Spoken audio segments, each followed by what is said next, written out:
All right, now we're going to continue on with our presentation of My Place, Your Place. I'm going to introduce the next two speakers.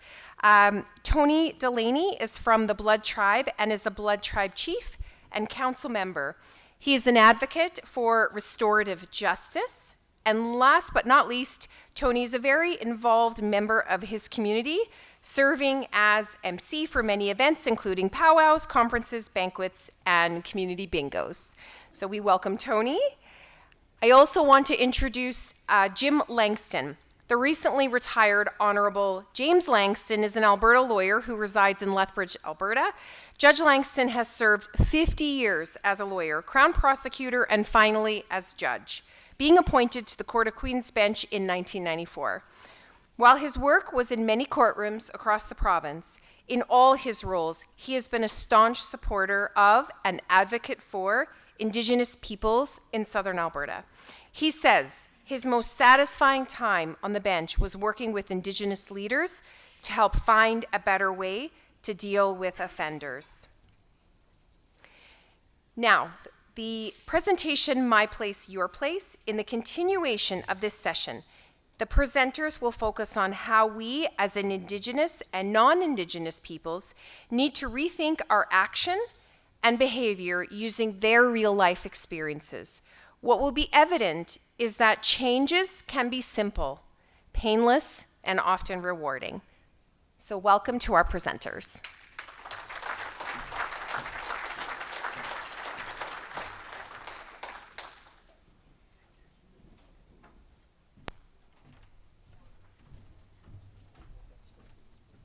Yeah. Check. Okay. Nidaniko Bina Doim. Travis forgot to mention that he was employed for a number of years with our local Hutterite colonies. Yes. Just kidding. My name is Tony Delaney, and I'm from the Blood Tribe. Steve was just saying he knows where I live now. His last name is Levitt. He has a whole village that is named after him if you drive on the Waterton Highway. Today is May 5th, as we all know. Yesterday was May 4th. May the force be with you. But today is the National Day of Awareness for Missing and Murdered Indigenous Women and Girls. So if you didn't know, you know now. And as well, the red dress. So you'll see a lot of Indigenous people wearing red dresses today, and that's what it signifies. Before I get into it, into the presentation, I was thinking of different languages. I just got back I was down in Albuquerque, and so mi casa, su casa. I think that's quite appropriate for today's presentation. But I know Travis probably wouldn't mind if I was to explain this, and I know it's not the greatest comparison when we're talking about reconciliation, but just for everybody to understand who Travis is. And if you look at the Catholic religion, there's the leader of the Catholic religion would be the Pope. And then followed by, after that, would be the cardinals. They would be the leaders after. Travis was a leader of the Horn Society. And so I guess you could look at it that way, that he would be close to the Pope in a sense. So I prefer king. Or king. But that's the role that Travis had for a number of years. And then he passed it on to a new group. My grandfather was the leader of that society back in 1972. And at that time, the elders were saying that our traditional ways, our Sundance, our ceremonies is, I try not to use that term Sundance because it didn't even come from us. But our ceremonies, our most sacred ceremonies, happen during the summertime. We do have winter ceremonies. We have seasonal ceremonies. And so I just kind of wanted to explain that just so that you all know there's about over 50,000 Blackfoot people within the Blackfoot Confederacy. And Travis was our leader for a number of years and still holds that title. Um, well, once you're a member, you're always a member of the Society for Life. So it's an honor for me to present with Justice Langston. I told him you're my uncle without even him saying no. He had to he had to accept it. And so I'll explain our relationship and our friendship over the years. So back in 2010, I became the coordinator of the Kainai Peacemaking Program, Restorative Justice Program, dealing with individuals in an alternative way through the criminal justice system. And we're pretty successful in everything that we did at that time. The program is still continuing to this day. In 2018, thank you.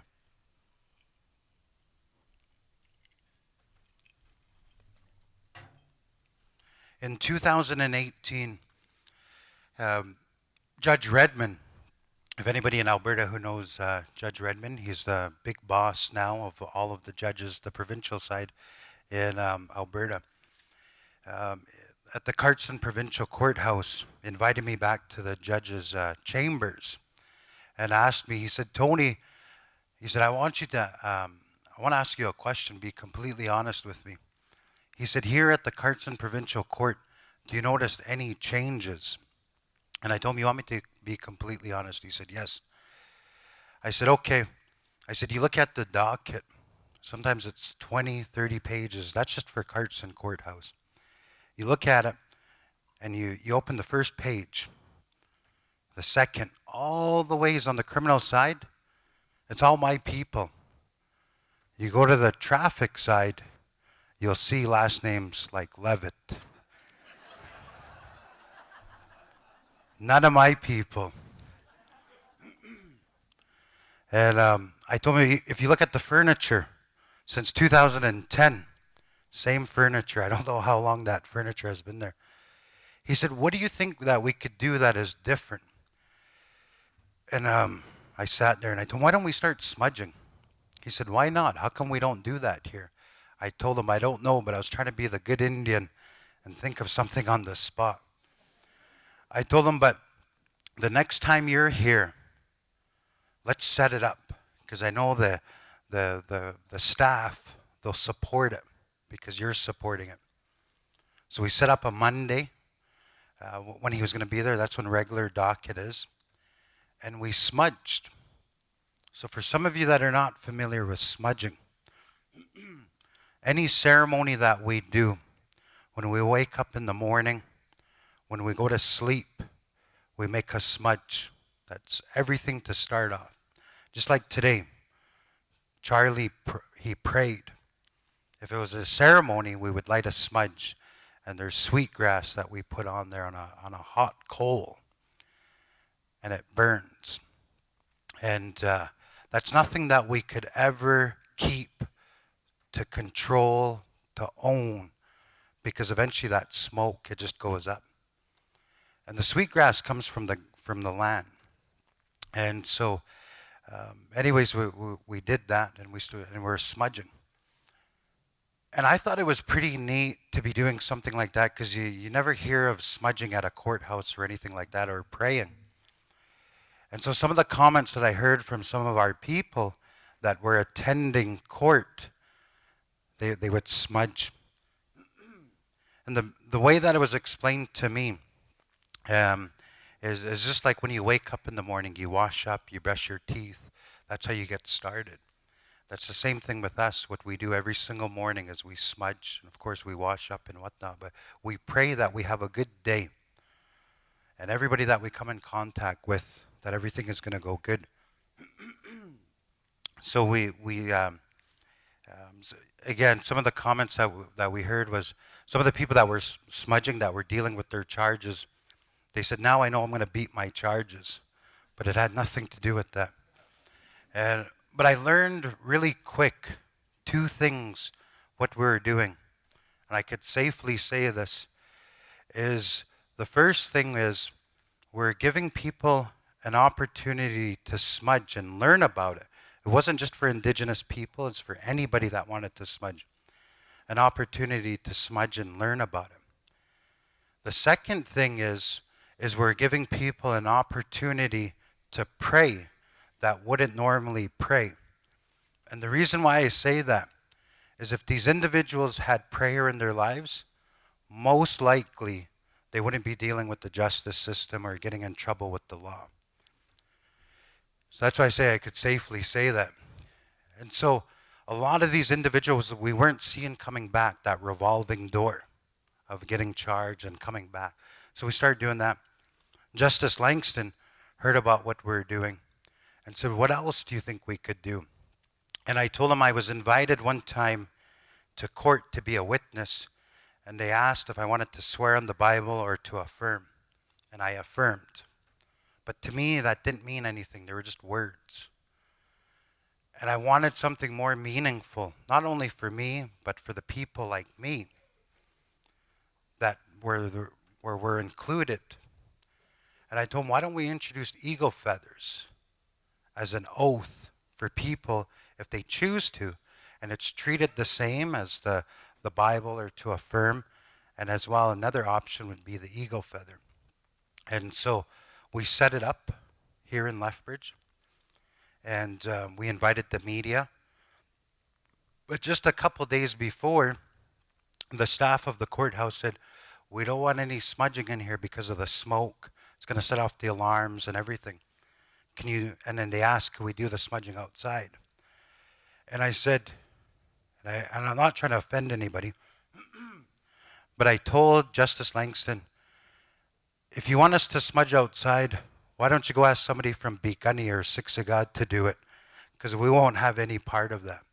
It looks like we're protesting if we're smudging outside. This is an initiative from the court. It should be inside and treated with the utmost respect.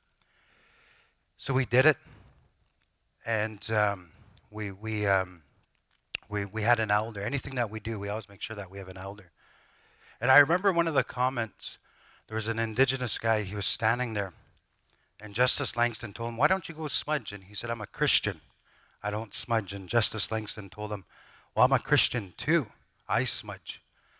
And the reason why I say this is because our people, lots of us still have that fear of where we won't go to any ceremonies, we won't go to powwows, we won't go to round dances, whatever it may be. Anything to do Indian, because of residential school, the impact that it has had on our people and still has, that fear.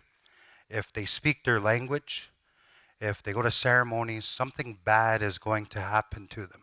The devil is going to get them. So our people still have that fear. And Travis mentioned Wilton Goodstriker. Wilton Goodstriker was the very first Aboriginal police officer in the city of Calgary in 1972 for 5 years. The residents of Calgary at that time would call the police station when they would see him and say, we just saw an Indian, he's dressed as a police officer, and he has a gun.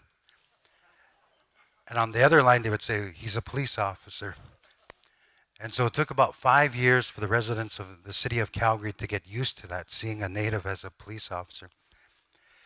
One of the things Wilton says is when you know where you come from, your language, your songs, your ceremonies, you'll be so full of yourself that you wouldn't want to hurt yourself or anybody else with drugs, alcohol, or violence.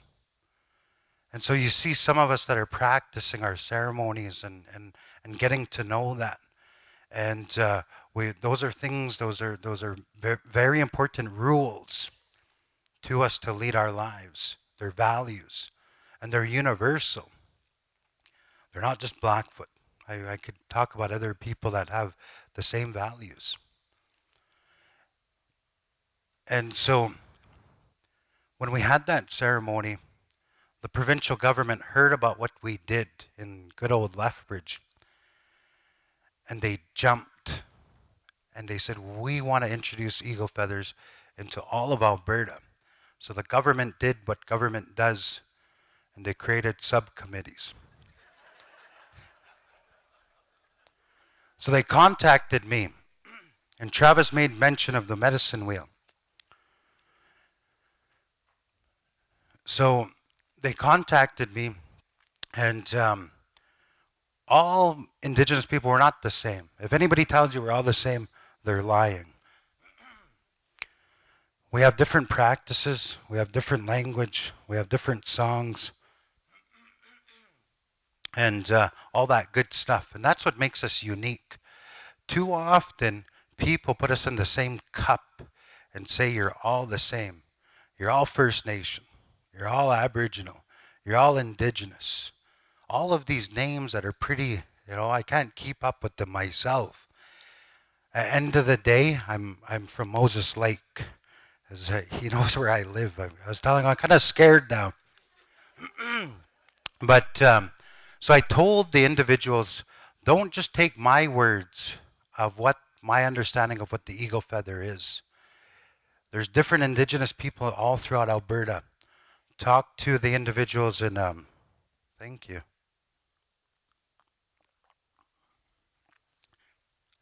I have so much water, it's not even funny. I said, talk to there's the Tsuut'ina people. There's the Stonies.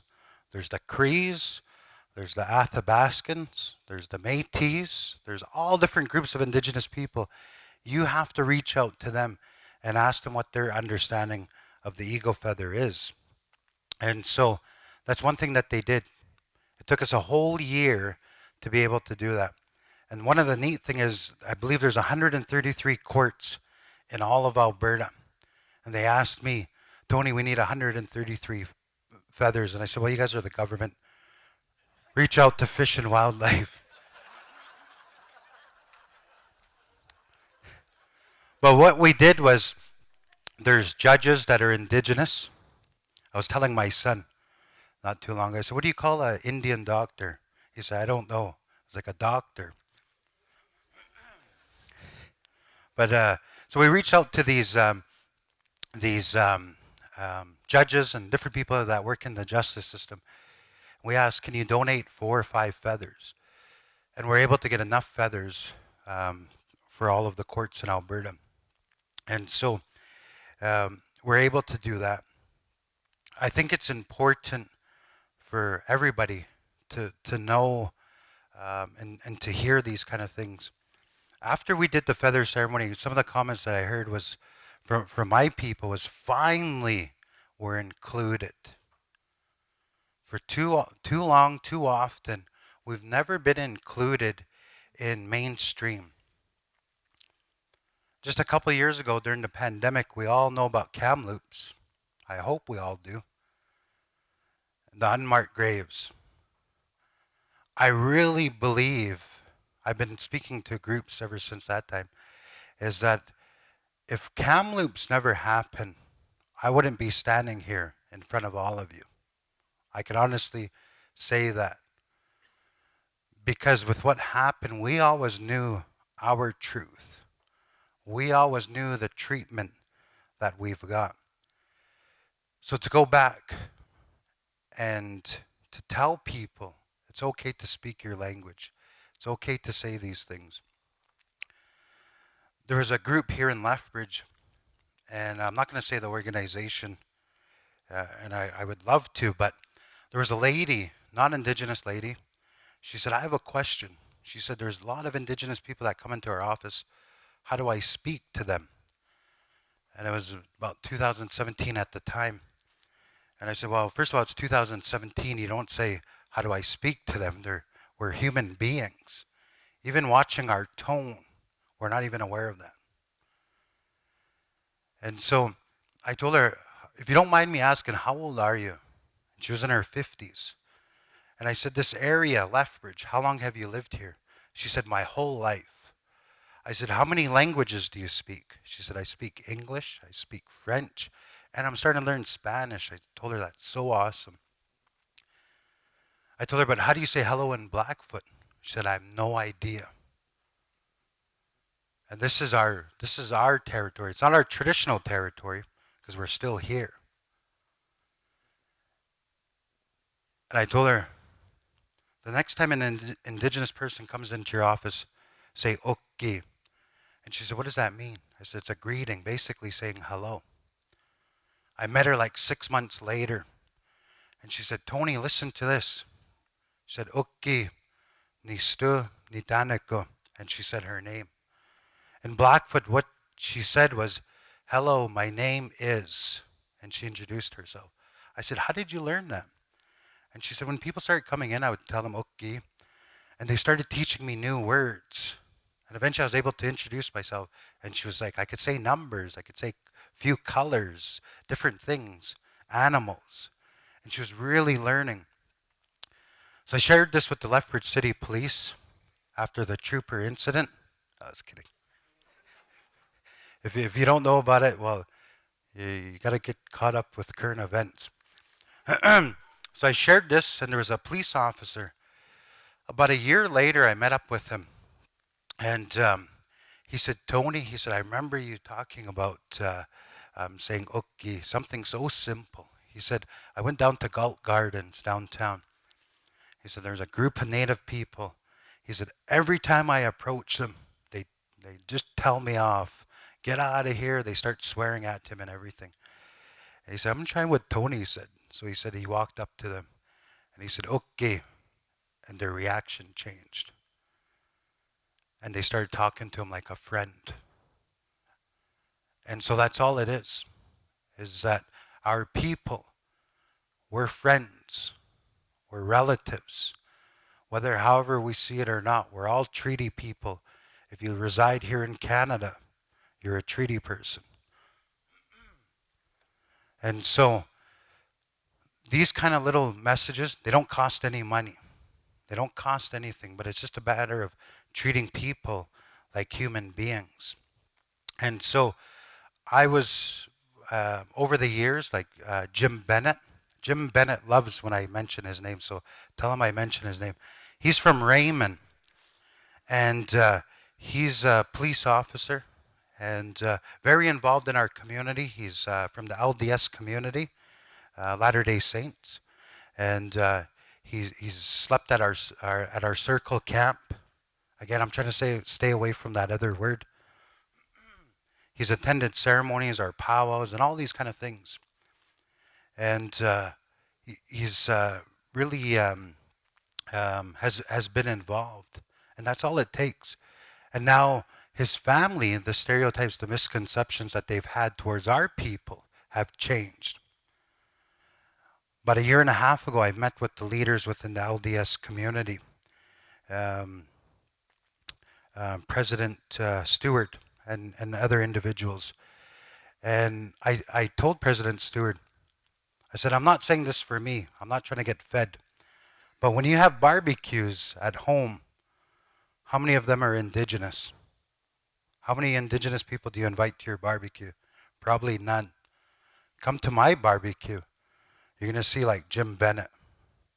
You're going to see Justice Langston. You're going to see all kinds of people. There's not just Indian people at my barbecue. And so it's very important to reach out, to make those connections, and to be very mindful the way that we speak, because each and every one of us have the power of making those things, whatever it may be, to be more inclusive. So I want to leave it at that. I know we have a time for questions, but I want to call up my uncle, Jim Langston.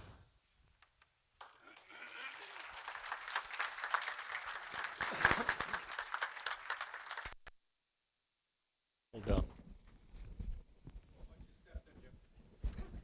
Thank you. Can you hear me now?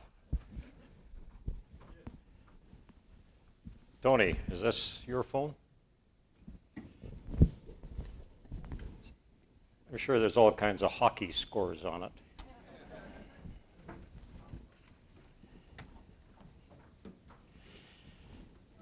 Thank you.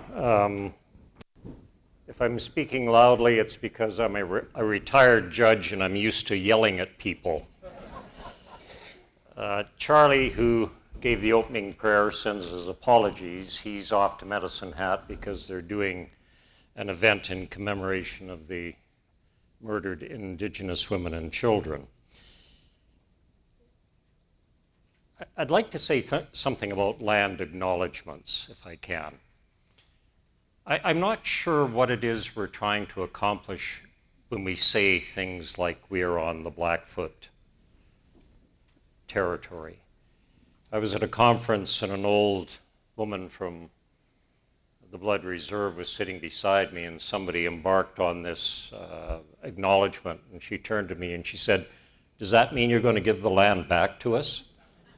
And I said, "Well, of course not." And she just shrugged her shoulders. Well, I want to talk about pyramids and trees and Albert Einstein. But first, an introduction. My Blackfoot name is Apumita. It has a translation which is roughly something like white horse. But I want to tell you this. In that world, the name means something. It has a history, it has a presence, it gives you a spiritual connection, and it stays with you. It is like a possession. It's important. Being asked to give a name is an honor. Receiving a name is an honor because there is a thought process that goes into that. The elder who you ask for the name on behalf of someone will consider and think and take their time, and they will choose a name which they think is appropriate, and once they give it to you, they will literally push you out into the world with your new name. Everyone in my family has a Blackfoot name. My wife, who is petite and blonde and of British and Scottish extraction, will sit at a table, and when we would go to judges' conferences and the topic would somehow come up, and she would start telling people about her name and where she got it and all of the circumstances. And pretty soon, all of these bored people's eyes would glaze over because suddenly they become disinterested because they don't have the stamina to listen to what's going on. When I got my name, I also got a pipe. The name that I was given by Travis's father, Pete Standing Alone, and he gave me the pipe. I had no idea what that was. I've learned subsequently. And what I've learned is you just don't get this stem in a bowl and put some tobacco into it and start puffing away. You have to be given the right to use it. And you have to be careful in how you use it because it's a living entity. One day, one of the elders that I dealt with, we were at a ceremony, and he came down and he said, "Jim, I've lost my pipe." Nobody in that world loses their pipe. That's unheard of. And I get all worked up, and I had learned that I bring everything that I own that is of an Indian nature to these ceremonies, just in case. And sure enough, I had that pipe. It's over there. So it was used in the ceremony, and I felt good about that. And when we had finished, the pipe came back to me because I was sitting on the outside, and beside me was this big Blackfoot guy. And he looked at me as the pipe came back, and he said, "Let me see your pipe." And he took hold of it and he said, "I made this pipe, but I don't see my mark on it. Have you got something sharp?" And I had a knife, and he carved his mark on it. That was the mark given by Jerry Potts. He made that pipe. Jerry Potts is from Pecani. Does that name ring a bell to anybody in this room? Yeah, his ancestor was the Jerry Potts who stopped the Northwest Mounted Police from going in circles when they came to Western Canada. He's also known for one other significant fact. Anybody here from out of town? If you go out of the back door of this building and look over the edge of the coulees, there are a couple of really significant historical things present there. If you look to your right, you'll see this big, huge bridge. It was started in 1907. 37 years before that, the last great conflict between Indian nations occurred in that river valley, when 800 Cree and Saulteaux came this way from Saskatchewan, circled around into the river valley, found an encampment of Blackfeet, and attacked them, knowing full well they had been decimated by disease. Little did they know that down the river was a large encampment of Blackfeet who immediately came to the assistance. One of the chief warriors in those people who came with assistance was Jerry Potts. His description was that the river ran red with blood, that you could close your eyes and shoot a Cree. We know the bridge. There's all kinds of markers and historical facts. Very few know about that incredible battle that occurred there. So when we talk about Blackfoot territory, there's a real meaning behind that. That over there is my headdress. It's made of eagle feathers. I was given that when I was inducted into the Kainai Chieftainship. It's an old organization, over 100 years old. The Blood Tribe realized that they needed to use resources in order to overcome all of the bad things that had happened to them. They needed to adapt to the new world, and the best and easiest way was to get people from that world to help them. And so this body was created as a liaison back and forth. There are only 40 of us in this organization at any one time. We've had popes and prime ministers. Probably our most significant member right now is Chuck, who's going to be sworn in as the King of England tomorrow. Now, I use that term, but quite frankly, Chuck hasn't showed up at many of the meetings. But nonetheless, he's one of us. And as Travis said, his father gave him the regalia and the name and the saddle. Now, I have to make this clear. I am not indigenous. There is no native blood flowing through my veins, nor anyone in my family. None. I'm an only child. My parents have passed on. Yet I have to declare to you, I have many brothers and sisters, and mothers and fathers, and nieces and nephews, one of whom is sitting right over there. On this table, with my show and tell, are some moccasins, and they're beaded in a very specific way. Those were given to me by the mother of Charlie and Dan Fox, who were here earlier today. And that was a symbol of her being the matriarch of that clan, bringing me and my family into that clan. We were adopted. Now that sounds like kind of a Hollywood phrase. You know, you were adopted into an Indian clan. But it's very real.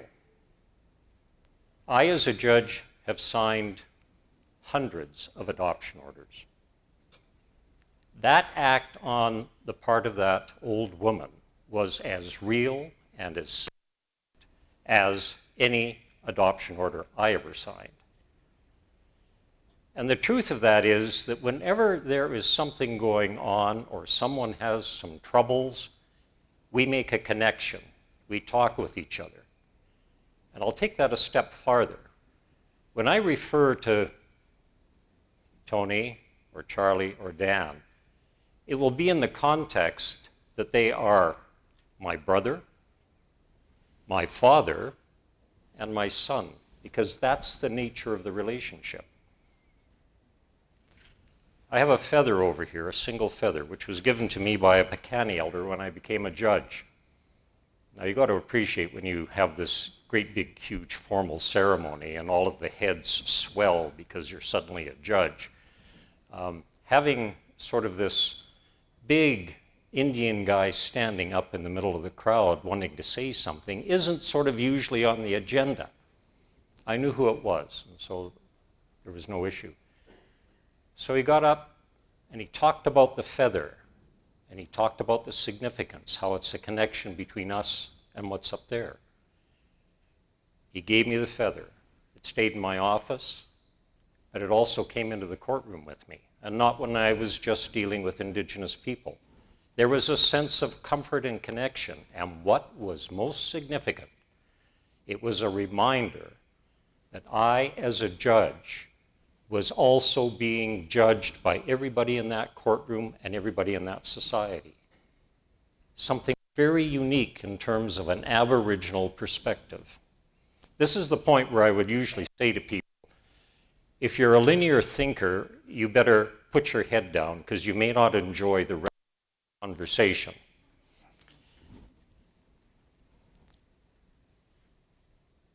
Now, as I said, I have no indigenous blood, and I'm not Blackfoot, and there are many reasons for that. The Blackfeet people know who they are, where they came from, and they know that there are rules that guide their conduct. And those rules don't derive from the Criminal Code of Canada or the thousands of statutes that governments have passed, nor do those rules come from the pages on a book lying on the altar of any church or cathedral. Those rules come from their ancestors, and they've been passed down through the grandmothers and the grandfathers. And today, the guardians of those rules and the conduct are sitting over there with Tony and Travis.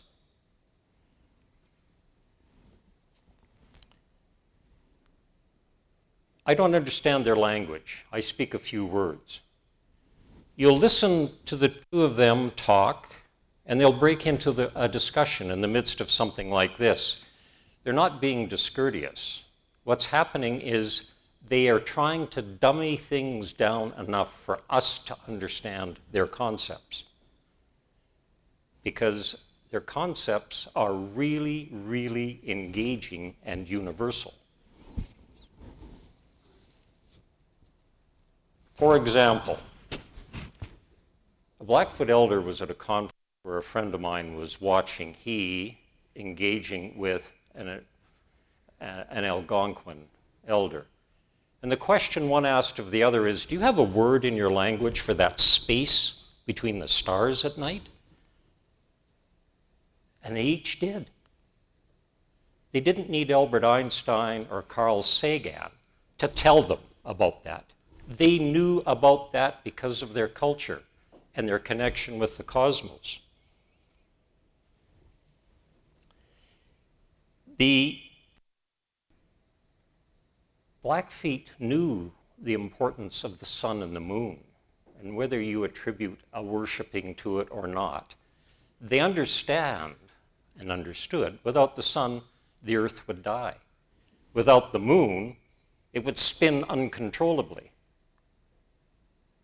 And so they understood this relationship. When people in Europe thought the earth was flat, the Blackfeet knew otherwise.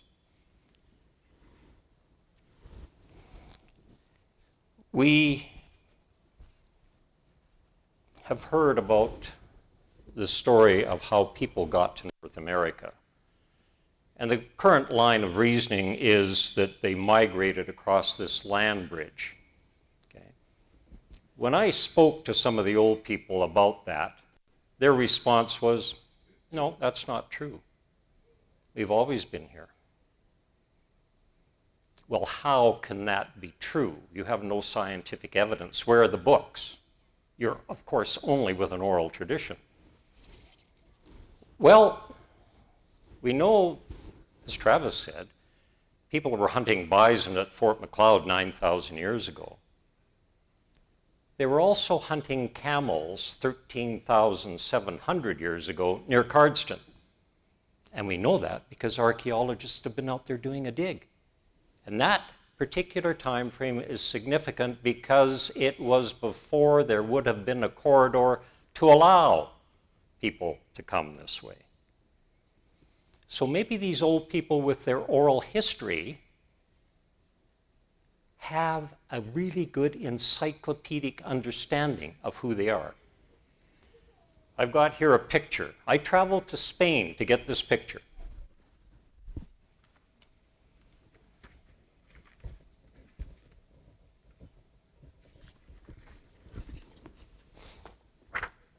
Anybody know what that is? A horse. A horse. It's a horse. Do you know what kind of horse? Right. Bingo. And why is that significant? Because when the Spanish came and discovered North America, eventually they brought with them their horses. And this is the kind of breed they brought with them. Okay. Do you know what the old people said in 17 whatever when they saw this animal? Their response was, "The horse has returned." Really? Returned. Well, there seems to be a pretty good body of evidence suggesting that the horse originated in North America. And it probably did take that land bridge the other way around. Because the old people knew that. They knew there had been a horse in their history long before.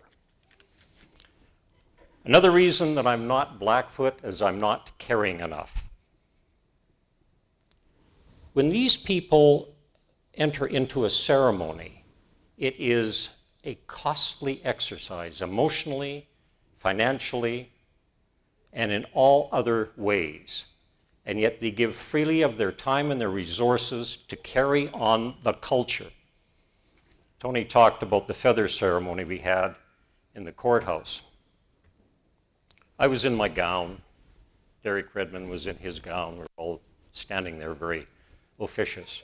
When we were finished, one of the old ladies from the reserve came up and she said, "Where's your headdress?"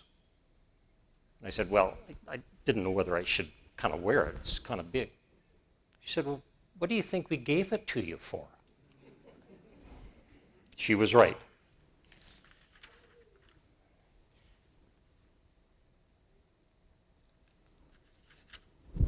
I'm not Blackfoot because I'm elitist. And while I would like to portray this new age man of understanding this culture, let me tell you about the other side of this. One of the court workers in our courthouse, a dear, wonderful woman, came into me one day, and this is a day when we had a full docket of family violence stuff. And she looked at me and she said, "You guys really don't know what you're doing, do you?" Now listen, we control the system. We are the world's greatest linear thinkers. And this woman came in and said, "You don't know what you're doing."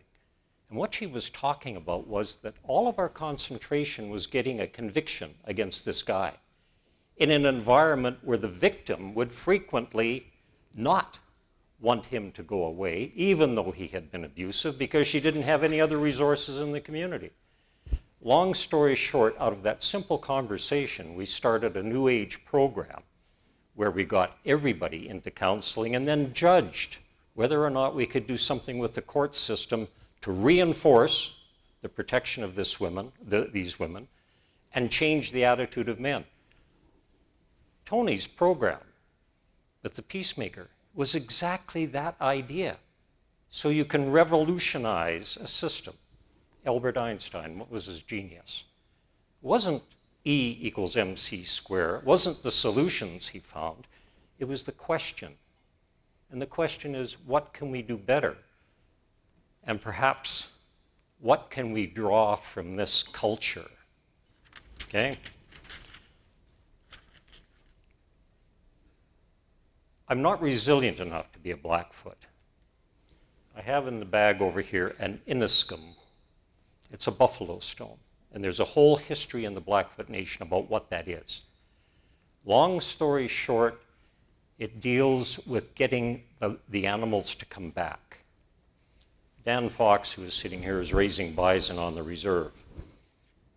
And part of the reason he's doing that is to bring that culture back, that important animal and everything that surrounds it. And I've been privileged enough to take part in those ceremonies and his harvest every year. I am not a hunter. I don't like the smell of dead animals. I supply the knives. But what happened one year, we had an elder from Eastern Canada who came. We have a ceremony beforehand, and the Inniscum plays a part in that. And the old man said, when that first animal goes down, I want you two to come with me. The animal goes down, and they don't die immediately. And he takes us over, and he sits us down in front of that animal as it's expelling its last breath. And he said, you get down, and you breathe in that animal's breath. It's giving you its spirit and its soul. And you should be taking that with gratitude. Very powerful. A few moments later, of course, you know, you hang the animal, you slit the throat, blood drains out into buckets, which we took to the old ladies, and they made soup. But part of that blood was contained in a little plastic cup, and he came to us and he said, drink. Okay, I did. It was followed by a lot of strong coffee. But the significance of that to these people, the reality of their world and what the world is to them. Okay, pyramids. When you travel to Europe, the things you see are these historic sites, and you're drawn immediately to churches and temples and synagogues. Andalusia in southern Spain, the Moorish influence, all of these mosques, beautiful, incredible buildings. You don't see any of that in Blackfoot territory. But I would suggest to you that when you talk about the belief system held by the Blackfeet, it's not just the dirt out there, it's everything that is attached to the earth, to the land. It's the animals, it's the trees, it's the rocks, it's the stones. They all have a spirit, and they are all important to the existence. And I would suggest to you, if you walked out of the back of this building and looked toward the mountains and up into the sky, you are in the midst of the largest cathedral in the universe. And with every step you take, you are in front of yet another altar, which is sacred and deserving of respect.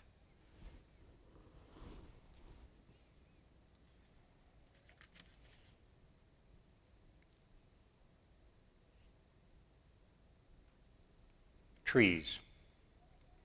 I always forget about the trees. I was a young prosecutor in Waterton, and we used to go down there for Saturdays because all the tourists would be charged with offenses, so we'd open the court on Saturday. And it was a bit of a holiday for the weekend, you know, usual stuff.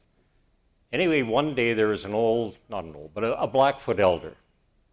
And he's in front of the judge, and he'd been charged with cutting trees in Waterton Park. Can you imagine what a Blackfoot elder would do with willow trees that he had cut? Any suggestions? No, sweat lodge. Okay. Anybody here been in a sweat? Actually, it's a good experience. So he is in a gingerly way explaining what has gone on to a judge who doesn't understand any of this process. I was not the prosecutor there. Of course, if you cut down a tree in Waterton Park, that is a federal offense. It ranks right up there with treason and murder. So They hire a special federal prosecutor to come out and do that. But I was watching the process, and you could see this man had this wealth of cultural knowledge, and he was not going to lower himself to have to explain this to some stranger sitting there. I can't even remember what happened, but years later I met that elder, and he said, "You remember me?" And then he described the situation, and then it hit me like a sledgehammer. And I said, yes. The moral of that story is, had I known then what I know now, not only would he have walked out of the courthouse, but all of those who had been involved in charging him would have immediately been propelled into a very hot sweat.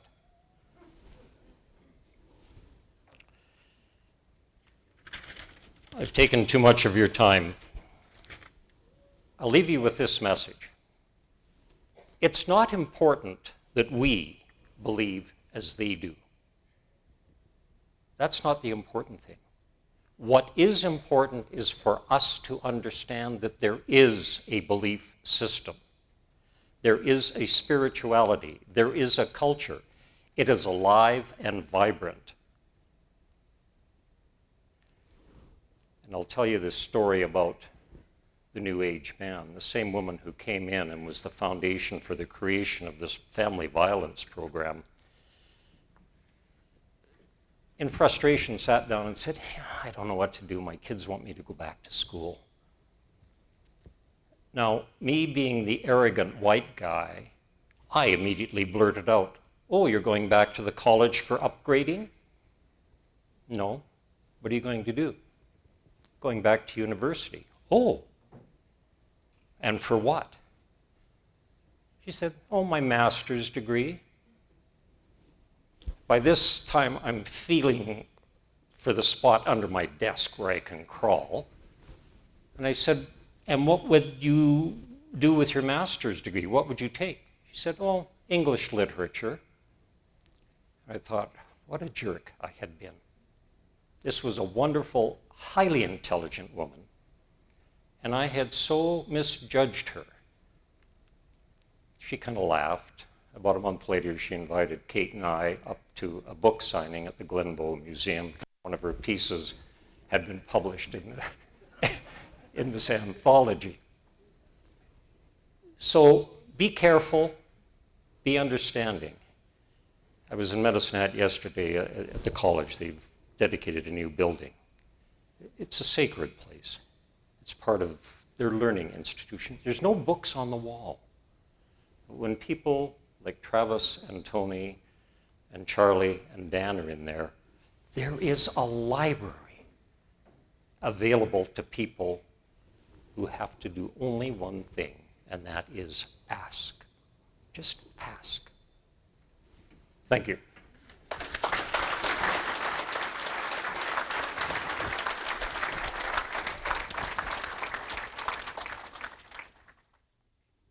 Usually this is where my wife comes in and cleans up after me.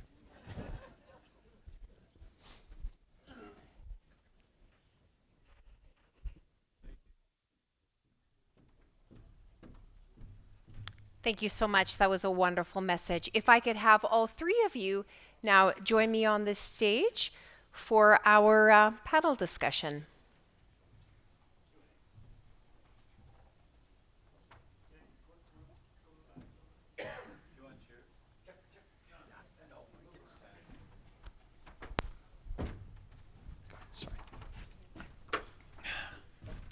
Check.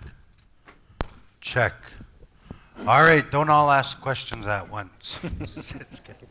Check, check. You blocks, you stones, you worse than senseless things. Now's your chance. You have literally got the source sitting over here, okay? I'm sometimes an absent-minded interpreter, but these people are in the know, and if you want to know something about culture or anything else, now is the time to ask. I have a question right there. Yeah.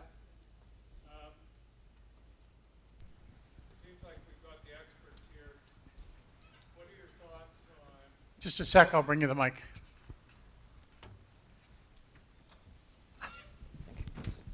What are your thoughts on the possibilities of restorative justice? Are we moving towards that? Does it work? Meaning perhaps a movement towards more some sort of cooperation or integration of our white man's law and your traditional or customary law. If I can answer that, when I was a judge or even a prosecutor and I was speaking to an audience of people, my first question would be, are there any reporters here? Because I didn't want to have what I was trying to say in an earnest and forthright fashion making its way to the front of the Calgary Herald the next day. And sometimes when you do this kind of session, there will be some other judge who has never exercised that same discretion, and you get tarred and feathered with the same image. I once prosecuted 2 men who had killed an indigenous man, and it was over a drug deal, but the indigenous man was not involved. He was completely innocent. And there was a great deal of tension in the city of Lethbridge. And in the sentencing, one of the lawyers for one of these white accused, after a plea of guilty, stood up and said to the judge in the courtroom, "My client has told me that if he could submit himself to the family of the man whose life he took, he would gladly do it. He would gladly take the place."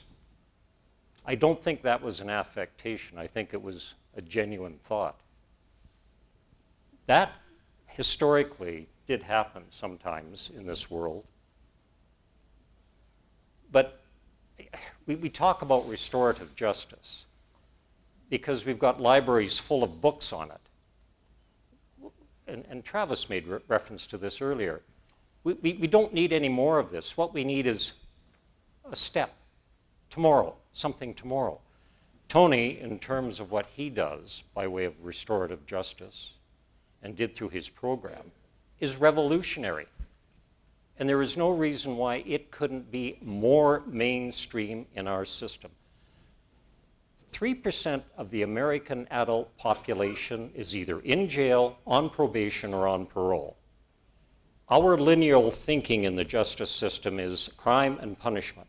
So if we punish you enough and we punish enough of you, that'll send a message to everybody else in society and they'll stop doing all these activities. Well, you can see how safe the US is. Is there a better way of dealing with it? Yeah. The problem is, once we embark on this, then we've got to deal with the social and economic and cultural issues that surround a lot of antisocial behavior. These guys know how to do that. Sorry.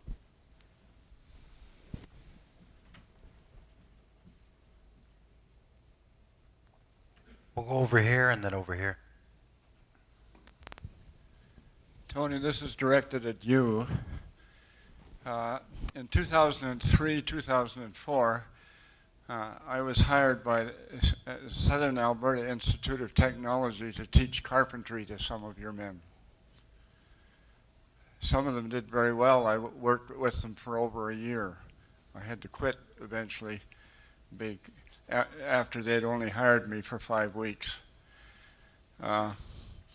because I had a mission I was serving for my church and I had to leave. While I was teaching these men, and they were doing really well, I spent a lot of time with them teaching them how to renovate their houses. One of my best students was attacked by a different family, baseball bats. They knocked him down and then they drove over his leg with a car to break it. Can you explain to me why they would have done that? I still don't understand. Okay, I just noticed Alan there. How you doing, Alan? Good. How are you, Tony? I'm doing good. I should have said Tony Duffy. Yeah. Travis won't like this one, but I put a Cree and a Blackfoot word together, and that's a big no-no. And it means the same thing, and it would be Sagapwa Sin. That means good. No, but again, one of the teachings that we received is, and I don't know if these people are all indigenous who you're talking about, but again, from my understanding, when we're practicing our ceremonies, when we're speaking our language, and we're doing all those kind of things, it all makes us better people. If you're a spiritual person, if you're a religious person, by just that having that spiritual awakening, if you go to church, there's a feeling that you have when you're sitting there, and you sit there with people that you love. There's a feeling there. And so that's the same thing that we get when we go to ceremonies, when we're sitting there with our elders, with our loved ones. And so there's, again, teachings that we receive, how we're supposed to be treating people.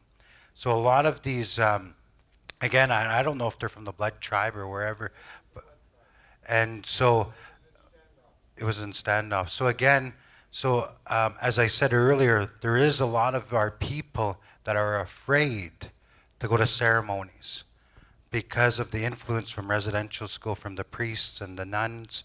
And if you can imagine your own, if you know anybody that's 4 years old right now, and a different group of people came and they took your family and they took away their culture. Me and my friend, we used to joke around and we said, if the Mi'kmaq, if they had a minister of Caucasian affairs in the 1500s, things would be a little bit different. Indians wouldn't be living on reserves. Everybody would be practicing and going to sun dances. And we would have took away your religion. We would have taken away your way of life. That happened to us, and it was unfair. None of you were probably involved. I'm not blaming any of you. I don't think any of you were involved working at the residential schools, building them. But it happened, and that's the reality of it. The last residential school closed in 1996. But if we sit back and say, well, I had no part of that. You know, they need to help themselves. They need to do something. And if we don't make any of that responsibility as Canadians or whoever it may be to say, I want to help. You know, what could I do to make things better? And for whatever reason, how individuals act. If you go downtown Galt Gardens right now, you're going to see a lot of young people there that are addicted to something. And unfortunately, that's not me. So how they are living their lives, it is because of residential schools. I could honestly say that. And anybody else that knows what happened in residential schools will know. I'll give you an example. My uncle, he was the very first RCMP officer in this area. And I can remember he would always take us to like hoop up days, the circus. He always had new vehicles. And one day, this was in the early 90s, right in front of him, his wife had a massive heart attack and died. Right in their home, they're having supper. That was very traumatic. There was no counseling at that time. There was nothing. But it was so traumatic to him, he didn't even know how to deal with it. So again, I'm not making excuses for him, but because there wasn't any services or there wasn't anything like that, he ended up losing his job. Then you would see him, he was like one of the people out here walking around on the streets asking for change. And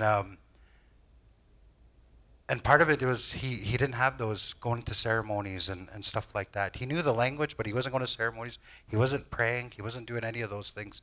And then right until the day he died, he was addicted. He never dealt with the loss of what happened to him, but he went to residential school. He went to all those things. And then so my grandfather, who I talked about earlier, really instilled in me, I can't speak for my cousins or whoever else, the importance of learning our own Blackfoot ways, but as well the Western way. Because if you look at, in the teepee days, the buffalo that provided food, shelter, clothing. Today, our modern day buffalo would be getting an education, would be providing, so this way that we could provide for our families food, shelter, clothing. And I can't speak for other indigenous people, but in my family, I'm the first generation that wasn't forcibly baptized into any religion. My children are the second generation. We just go to our ceremonies. My in-laws wanted us to baptize our children, I say for insurance purposes, just in case. But we're doing good. My children are doing good. Alan knows my post. Jim, my children are outstanding people, I believe. They're better than I was when I was their age. And that's exactly what we want. So again, I could say, what happened in Columbine? Why did they do that? And I'm sure you're going to have the same answer as me. And so, I think it's very important to really encourage people as much as possible because, again, how some individuals are, it's not a reflection on me because I know what I'm doing is good and how I'm contributing to. And I hope and I pray that those individuals that are stuck in addiction and whatever it may be, that they do find that light and to be able to stand in front of all of you someday to speak their truth. So thank you.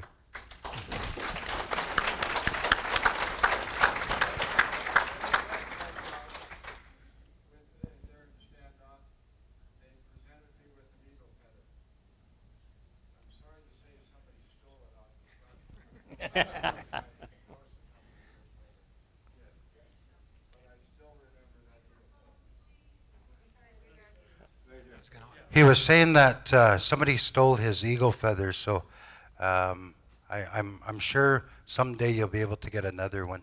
And if you get about 30 of them, we could make you a headdress. Yeah, first of all, I'd like to thank the three gentlemen on the podium there. I think I've absorbed an awful lot, and I hope to keep some of that in my head for a while. Secondly, I'd like to ask our moderator, I'm willing to give up my question if you would rather cut it off and go progress. We can do this one last question. Okay. Short question and a short answer. Yeah, okay. Question is shorter maybe than the answer. I guess for the two gentlemen from the Blood Reserve. Language is a major part of culture, obviously, and language of any indigenous group has been under serious stress for hundreds of years. What do you think is the potential for your language in this area? Is it safe? Is it going to grow? Are you having adequate resources to teach it to your coming generations? I guess I can floor that. I don't have short answers, but yeah, you're absolutely correct. The language with almost all indigenous communities right across North America is a challenge. As I mentioned earlier, my kids do not speak Blackfoot. The only way that that's going to change is if you just have to start speaking the language, and it starts from home. You can't rely on the schools, you can't rely on institutions, you can't rely on government. Well, it'd be nice if government would sponsor a little bit of funding, that'll help. But at the end of the day, it's our responsibility, me as a parent. So I'll give you an example. My youngest is going to be 5 years old this summer. The night he came home from the hospital, he came home to my house. And I had an elder visiting to come to see him. And he told me, "Kito man, skata, have you given him a name?" I said, "No, I'm thinking about it. I got some names." And he said, "Give him to me." So I gave him to him. So he gave him a name right there that evening. His name was Ni Tani Kapi, translated number one guy. He's number one. So he's just a little guy, he's just like that. But every day from that evening forward to this morning, I just saw him this morning. He lives on the west side now. I call him Nitanikapi, and I only speak Blackfoot to him. And it almost feels like he understands what I'm saying. So, all his siblings, I didn't do that to. And they all call him Nitanikapi. Little do they know they're speaking Blackfoot. In fact, one day, his sister Sophie came up to me and says, "Grandpa, what's Nitanikapi's name again?" They forgot his English name. And to be honest, I had to think twice too. Oh yeah, it's Kai. Kai's his name. Kai is a common name. There's hundreds of them out there, maybe thousands, I don't know. But I only know one Nitanikapi. And when he's going to start school this fall, he's going to be called Nitanikapi, not Kai. And the teachers will just have to get used to saying Blackfoot. Yeah.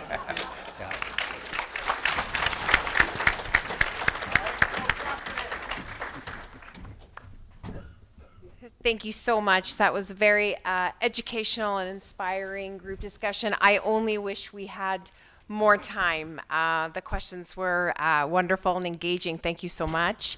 I'd like to call up Steve. We have a presentation for each of you for your speech today. There you are. Thank you so much. Hey, thank you. There you are. Thank you. Thank you. There you are. Thank you so much. Thank you. If I just, if I may. Please, yes.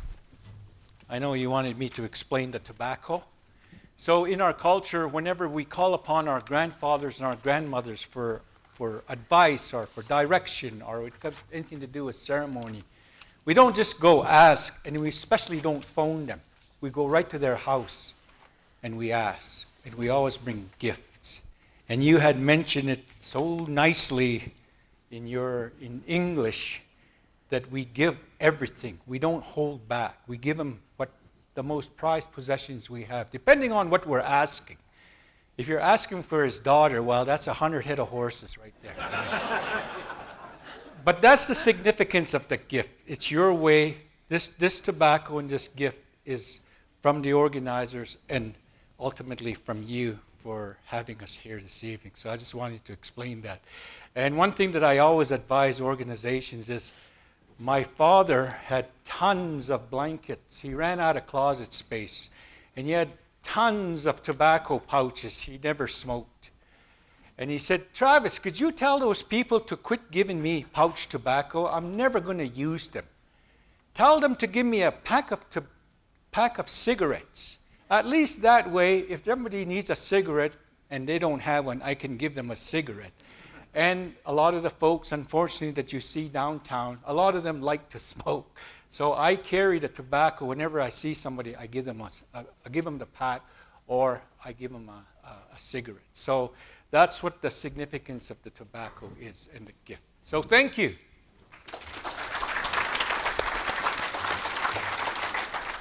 Thank you so much for that explanation.